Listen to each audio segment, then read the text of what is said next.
आप सभी को नमस्कार। एस डी यादव बुक के सॉल्यूशन की सीरीज में आज हम नंबर सिस्टम के प्रश्न नंबर 49 से प्रश्न नंबर 58 तक सॉल्व करेंगे। चलिए देखते हैं। प्रश्न नंबर 49, भाजक तथा शेषफल का अनुपात 3:2 है और भाजक तथा भागफल का अनुपात 7:12 है। यदि शेषफल 14 है तो भाज्य को 9 से विभाजित करने पर प्राप्त शेषफल होगा। तो पहले तो भाजक और शेषफल और भागफल का एक साथ रेशियो बना। तो भाजक दोनों रेशियो के साथ है तो भाजक को हम बीच में रखेंगे, शेषफल को मैंने इधर रखा और भागफल को यहाँ रख दिया।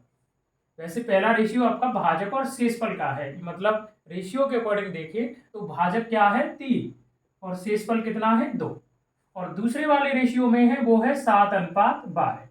अब इनका हम एक साथ रेशियो निकालेंगे तो यहाँ 3 के सामने 3 भर देंगे और 7 के सामने 7 भर देंगे और ये गुणा कर देंगे। सामने जो जिस अंक के सामने जो खाली स्थान है वही भर देते हैं। 7 दूनी 14, 7 या 21 और 12 तिया कितना हो जाएगा 36।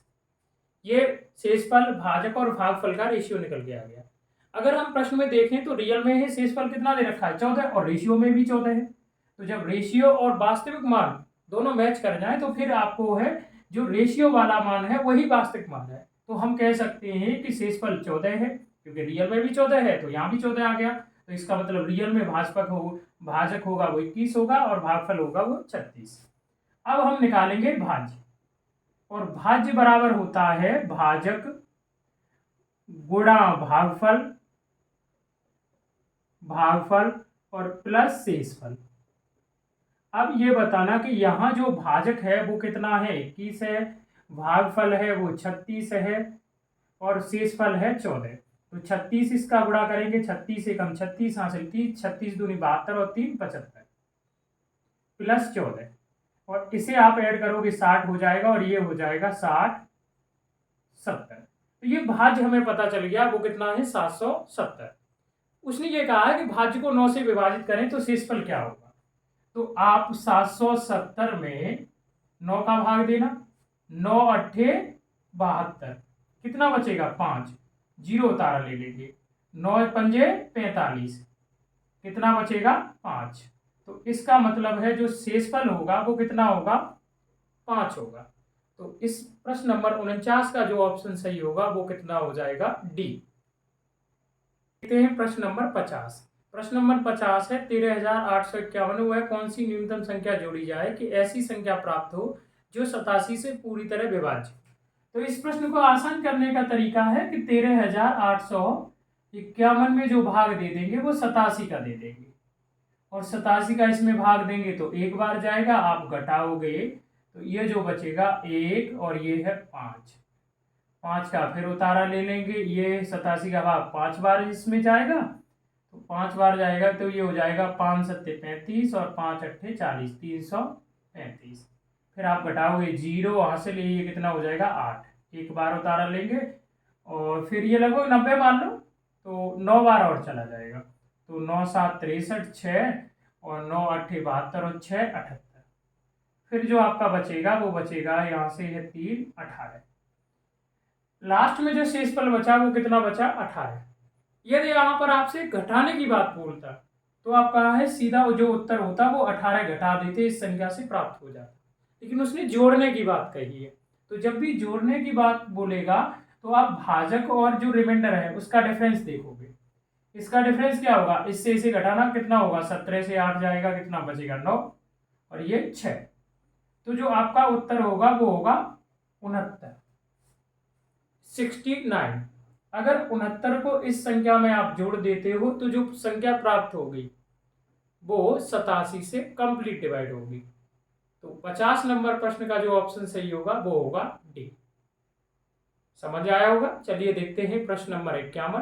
प्रश्न नंबर 51 है कि 2957 के साथ ऐसी कौन सी न्यूनतम संख्या को जोड़ा जाए। सेम प्रश्न, 2957 के साथ ऐसी कौन सी न्यूनतम संख्या को जोड़ा जाए ताकि योग 17 से पूरी तरह विभाज्य हो। तो सेम इसे भी ऐसे ही करना है कि 2957 में है जो भाग देना है वो देना है 17 का।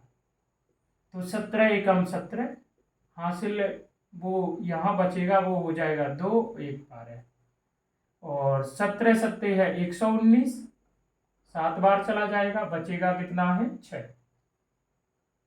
अब 7 का उतारा ले लेंगे, 17 तिया 51, 17 तिया 51, 4 बार ज्यादा निकल जाएगा तो 17 तिया हो जाएगा 51। आप घटाओगे तो ये कितना बचेगा 6 और ये 1, 16। अगर यहाँ घटाने को बोलता तो यहाँ पर भी आप 16 घटा देते, जो उत्तर प्राप्त होता वो 17 से कंप्लीट संख्या डिवाइड होती। लेकिन यहाँ पर भी जोड़ने की बात कही है, तो जब जोड़ने को बोलेगा तो भाजक और शेषफल का आप डिफरेंस लोगे तो इसका और इसका डिफरेंस कितना होगा 1, दोनों का डिफरेंस कितना होगा 1। तो एक वह न्यूनतम संख्या है जिसे 2957 में आप ऐड कर दोगे तो जो नई संख्या प्राप्त होगी वो 17 से कंप्लीट डिवाइड होगी। तो प्रश्न नंबर 51 का जो है ऑप्शन सही होगा वो होगा डी सही। चलिए देखते हैं प्रश्न नंबर 52। प्रश्न नंबर 52 है कि 200 और 400 के बीच कितनी संख्याएं 7 से विभाज्य हैं।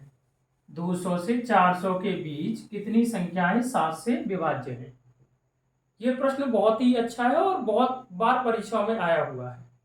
तो पहले हम ये पता करेंगे कि 400 तक है कितनी संख्याएं 7 से विभाज्य हैं।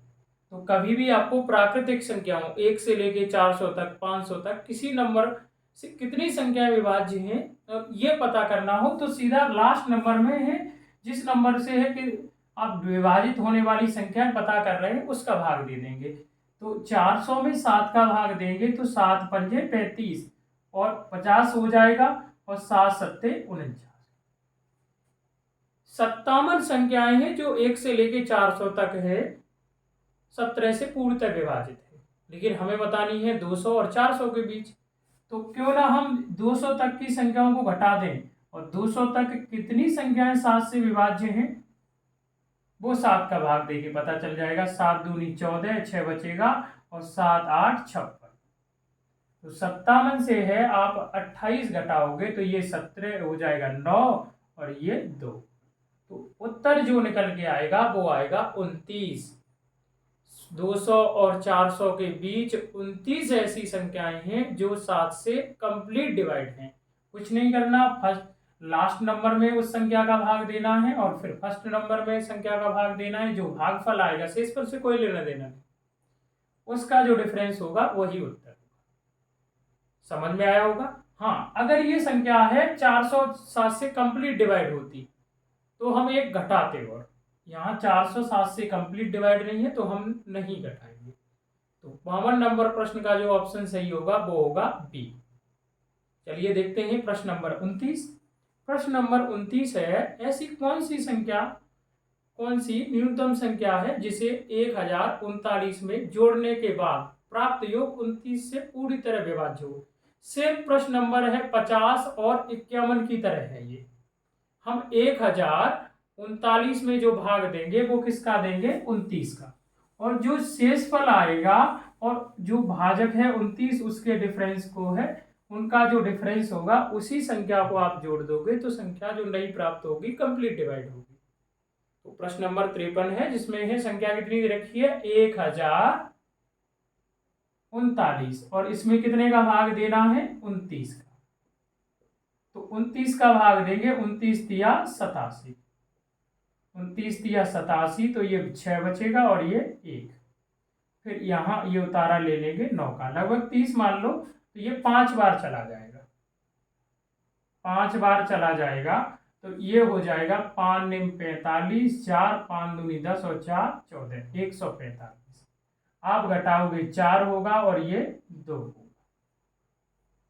अब आपको वहां ये बोलता है इस प्रश्न में कि कौन सी संख्या घटा दे कि प्राप्त संख्या औसत 29 से विभाजित हो, तो आपका उत्तर होता 24। लेकिन उसने जोड़ने को बोला है तो आप जब जोड़ने को बोला जाएगा तो शेषफल और भाजक का डिफरेंस लेंगे, कितना होगा 5। तो 5 वह न्यूनतम संख्या है जिसे 1039 में आप ऐड कर दोगे तो प्राप्त नई संख्या 29 से कंप्लीट डिवाइड होगी। तो प्रश्न नंबर 53 का जो उत्तर होगा वो सही होगा बी। चलिए देखते हैं प्रश्न नंबर है 54। समझ में आया होगा अच्छे से। प्रश्न नंबर 54 है 3 अंकों वाली कितनी संख्याएं जो पूरी तरह से 4 से विभाज्य है। 3 अंकों वाली कितनी संख्याएं हैं जो 4 से है पूरी तरह विभाज्य है। सेम प्रश्न है ये प्रश्न नंबर 52 की तरह, जो प्रश्न नंबर 54 है सेम 52 की तरह है। तो पहले तो आप ये पता करोगे कि 3 अंकों की संख्याएं कहां से कहां तक होती हैं। तो 3 अंकों की संख्याएं, सबसे छोटी संख्या है वो है 100 और सबसे बड़ी जो संख्या है वो है 999। अब इसमें है 100 से और 999 तक ये बताना है कि कितनी संख्याएं हैं जो 4 से पूर्णतः विभाज्य। तो वही जैसे अभी आप कर रहे थे 7 वाले प्रश्न में 999 में 4 का भाग देंगे, तो 4 दूनी 8, 19 हो जाएगा, 4 चौके 16 और 4 निम 36। कितना आया? 249। आपने ये जो संख्याएं प्राप्त पता करी है वो 1 से लेके 999 तक 4 से कितनी संख्याएं विभाजित होंगी वो पता कर ली। लेकिन हमें कहां से कहां तक बताना है? 100 से 999 तक। तो 100 तक कितनी संख्याएं हैं डिवाइड 4 से होने वाली वो घटा देंगे। तो 100 में 4 का भाग देना कितना आ जाएगा? 25। 100 में 4 का भाग देंगे कितना हो जाएगा? 25। 25 और इसे 249 से 25 को घटाएंगे तो कितना आ जाएगा? 224। कितना आ जाएगा? 224। कितना आएगा? 224।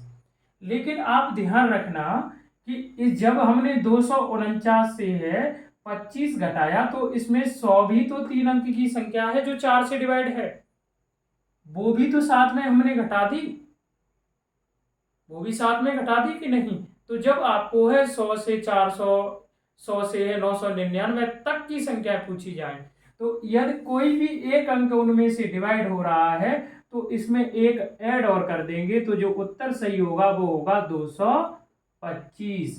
3 अंकों की 225 ऐसी संख्याएं हैं जो 4 से कंप्लीट डिवाइड हैं। क्योंकि आपने यहां 100 भी 4 से डिवाइड है तो 1 से लेके 100 तक टोटल 25 संख्याएं हो गई, जबकि आपको 3 अंकों की संख्याएं बतानी थी। तो 3 अंकों की संख्याओं में 100 भी आ जाएगी और जो 4 से डिवाइड है, और जो हमने घटा दी है तो हम उसे जोड़ देंगे। समझ आया होगा? तो प्रश्न नंबर 54 का जो ऑप्शन सही है वो है ए, 225। चलिए देखते हैं प्रश्न नंबर 55। प्रश्न नंबर 55 है 2401 के साथ ऐसी कौन सी न्यूनतम संख्या जोड़ी जानी चाहिए। सेम प्रश्न है, ये प्रश्न सेम है। अभी जो आपने प्रश्न किया था 50, प्रश्न आपने 51 किया था, सेम यही प्रश्न है 55 नंबर भी है। 2401 में उसने ये पूछा है कौन सी न्यूनतम संख्या है जोड़ी जानी चाहिए ताकि योग 14 से पूरी तरह विभाज्य हो। तो 14 से पूरी तरह विभाज्य होना चाहिए। तो आप क्या करोगे कि 2401 में किसका भाग दे दोगे? 14 का। 2401 में किसका भाग दे देंगे? 14 का। तो 14 एकम 14, कितना बचेगा? 10। 0 का उतारा लेंगे, 14 सत्ते 98, कितना बचेगा? 2। फिर 1 का उतारा ले लेंगे, 14 एकम 14, कितना बच जाएगा? 7। तो सेम प्रश्न नंबर है 50 और प्रश्न नंबर 51 की तरह देखा जाए सेम प्रश्न वही है, लेकिन अगर यहां ये पूछता घटाने के लिए तो आपका उत्तर क्या होता? अगर वो घटाने के लिए बोलता तो आपका उत्तर कितना होता? 7। लेकिन उसने जोड़ने को बोला है, तो जब जोड़ने को बोला जाएगा तो भाजक और शेषफल का डिफरेंस लेंगे, वो कितना हो जाएगा? 7। वो डिफरेंस कितना हो जाएगा? 7। तो 7 वो है न्यूनतम संख्या है जिसे अगर हम 2401 में जोड़ देंगे, 2401 में जोड़ देंगे तो प्राप्त नई संख्या जो होगी वो 14 से डिवाइड होगी। तो प्रश्न नंबर 55 का जो ऑप्शन सही है वो है बी। समझ आया होगा? सेम प्रश्न है प्रश्न नंबर 50, प्रश्न नंबर 51 और प्रश्न नंबर 53 और ये प्रश्न नंबर 55, चारों प्रश्न सेम है। ये आपको जोड़ने को बोला है तो आप क्या करोगे कि भाग दोगे और शेषफल और भाजक का जो अंतर आएगा वही न्यूनतम संख्या होगी जिसे आपको ऐड करने पर प्राप्त संख्या दी हुई संख्याओं से विभाजित हो जाएगी। चलिए देखते हैं प्रश्न नंबर 56। प्रश्न नंबर 56 है यदि पूर्णांक n को 5 से विभाजित किया जाता है तो शेषफल 2 प्राप्त होता है। यदि पूर्णांक n को 5 से विभाजित किया जाता है तो शेषफल 2 प्राप्त होता है। यदि 7n को 5 से विभाजित किया जाए तो शेषफल क्या होगा। इससे पहले वाली वीडियो में भी इस टाइप के प्रश्न थे कि जब भी किसी संख्या का भाग एक अज्ञात संख्या में आप दे रहे हो, शेषफल आपको दिया हो और फिर संख्याओं में जो किसी संख्या को जोड़ा जाए, घटा जाए, गुणा किया जाए, ये सारी संक्रियाएं किया जाए, तो आप क्या करोगे कि संख्या का वर्ग किया है तो शेषफल का वर्ग कर दोगे, संख्या का क्यू किया है तो वह शेषफल का क्यू कर दोगे, संख्या का 10 गुना किया है तो शेषफल का भी 10 गुना कर दोगे। यहाँ संख्या का कितना गुना किया है, 7 गुना, क्योंकि पहले संख्या n थी, अब कितनी हो गई, 7n। तो आप शेषफल का भी कितना गुना कर दोगे, 7 गुना। शेषफल का है कितना गुना करोगे, 7 गुना। तो नया जो शेषफल का आ जाएगा वो कितना निकल के आ जाएगा, 14। लेकिन संख्या से हमेशा हमेशा शेषफल होता है छोटा। तो आप जब बड़ा शेषफल आ जाए तो आप क्या करोगे कि संख्या का दोबारा भाग दे दोगे और 14 में 5 का भाग देंगे, 5 दूनी 10, 4 शेष बचेगा। तो प्रश्न नंबर 56 का जो ऑप्शन सही होगा वो होगा ऑप्शन नंबर डी। समझ में आया होगा। चलिए देखते हैं प्रश्न नंबर 57। प्रश्न नंबर 57 है कि जब किसी धन पूर्णांक d को विभाजित किया जाता है तो शेषफल 15 प्राप्त होता है। सेम ऐसा ही प्रश्न है, लेकिन ये प्रश्न ऑप्शन से होगा। 57 नंबर प्रश्न बहुत अच्छे से होगा। जब किसी धन पूर्णांक को d से विभाजित किया जाता है तो शेषफल 15 प्राप्त होता है, और जब उसी संख्या के 10 गुने को, यहाँ पर भी यह संख्या का कितना गुना कर रहा है, 10 गुना, तो शेषफल का भी 10 गुना होगा। 10 गुने को d से विभाजित किया जाता है तो शेषफल 6 प्राप्त होता है। d का न्यूनतम संभव मान ज्ञात कीजिए। प्रश्न में उसने जो संख्या d है उसका न्यूनतम संभव मान पूछा है, क्या होगा, न्यूनतम संभव मान पूछा है। तो आपके पास ऑप्शन क्या है, ऑप्शन नंबर ए 12 है, बी 16 है और सी 18 है और डी 19 है। यह प्रश्न ऑप्शन से अच्छा होगा।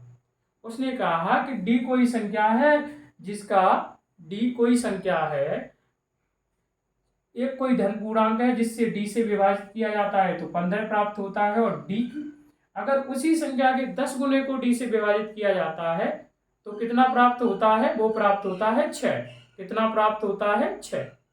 तो हम क्या करेंगे कि जब संख्या का 10 गुना किया है तो शेषफल का भी 10 गुना करेंगे। और हाँ, आप इस प्रश्न को ऑप्शन से कर रहे हो और ये भी आपको पता है कि शेषफल हमेशा हमेशा भाजक से छोटा होता है। और आप ये बताना कि यहाँ पहला वाला जो शेषफल है वो 15 है, तो इसका मतलब है जो भाजक यानी संख्या है वो 15 से बड़ी होगी। तो ऑप्शन नंबर ए भी सही नहीं होगा और ऑप्शन नंबर डी भी सही नहीं होगा, क्योंकि संख्या से आपका है शेषफल हमेशा हमेशा छोटा आता है। संख्या से हमेशा शेषफल क्या आता है, छोटा आता है। तो आप ये बताना कि शेषफल कितना बचा है, 15, और शेषफल आपका है 15 बचा है। तो संख्या, इसका मतलब ये है कि संख्या 15 से बड़ी होगी। तो संख्या ना तो 12 होगी और ना ही 9 होगी। तो संख्या अब या तो 16 हो सकती है या फिर 18। चलिए 16 से चेक करते हैं कि 16 से किसी संख्या में भाग दिया होगा तो 15 शेष बचा होगा। अब उसने संख्या का 10 गुना किया है तो हमने शेषफल का भी 10 गुना कर दिया। यदि 150 में, अब शेषफल का 10 गुना करने पर 150 आया, जो संख्या से है बड़ा है तो दोबारा भाग देंगे। यदि 150 में 16 का भाग देने पर शेषफल 6 आता है तो वो हमारी संख्या डी क्या होगी, वो 16 होगी। तो 16 निम्मा कितना होता है, 144। कितना शेष बचा, 6। तो इसका मतलब है जो ऑप्शन नंबर है सही है वो है बी। 57 नंबर प्रश्न का वो संख्या डी है वो क्या है, 16। अब आप कहोगे 18 हो सकती है, चलो 18 से चेक कर ले रहे हैं कि पहले किसी अज्ञात संख्या में 18 का भाग दिया तो 15 शेष बचा। अब उसके 10 गुने को में 18 का भाग देंगे तो 6 शेष आना चाहिए। तो संख्या तो नहीं पता, शेषफल का ही 10 गुना कर दिया, 150। 150 में 18 का भाग देना, 18 अट्ठे कितना हो जाएगा, 144। तब भी शेषफल कितना आ रहा है, तब भी शेषफल कितना आ रहा है, 6। 18 अट्ठे कितना हो जाएगा, 144। तब भी क्या है, शेषफल कितना आ रहा है, 6 आ रहा है। अब आप कहोगे कि 18 का भाग भी है देने पर 6 शेषफल आ रहा है और 16 का भाग देने पर भी 6 शेषफल आ रहा है। प्रश्न में उसने न्यूनतम संभव मान पूछा है, न कि अधिकतम। अधिकतम तो बहुत सारे होंगे, तो न्यूनतम संभव मान देखा जाए तो इन दोनों में छोटी संख्या कौन सी है, 16।